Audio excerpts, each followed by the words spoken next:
พื่อเฮ็ดให้เวียกงานคุ้มครองอาวุธศึกและวัตถุระเบิดอยู่ในกำลังป้องกันความสงบเข้าสู่ระเบียบการอย่างเข้มงวดและมีความเป็นระเบียบเรียบร้อย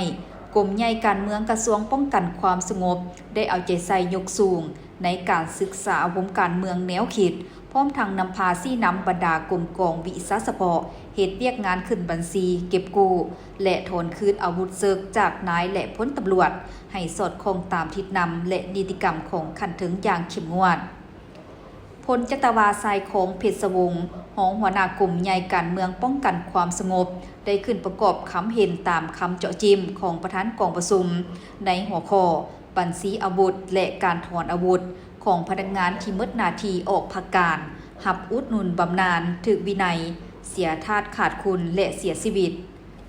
ในกองประชุมสรุปการจัดตั้งปฏิบัติคำสั่งเลขที่11ทับนยว่าด้วยการเก็บกู้อาวุธปืนและวัตถุระเบิดในขอบเขตทั่วประเทศระยะ2024หา2026และที่ทางแผนการระยะ3 2026หา2028ในวันที่17สิงหาคม2026ว่า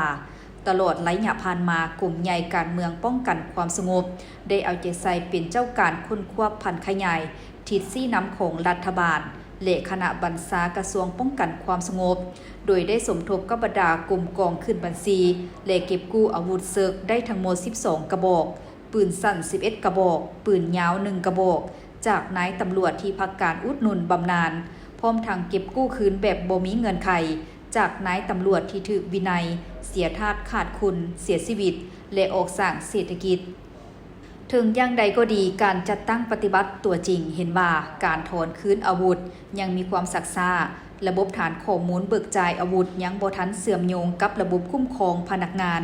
และมีพนักงานจำนวนหนึ่งยังมีเจตนาปิดบังลบหลีกบ่ยอมส่งอาวุธคืนสำหรับทิศทางแผนการในต่อหน้ากลุ่มใหญ่การเมืองป้องกันความสงบจะเพิ่มทวีการศึกษาวงการเมืองแนวคิดให้นายและพลตำรวจเข้าใจ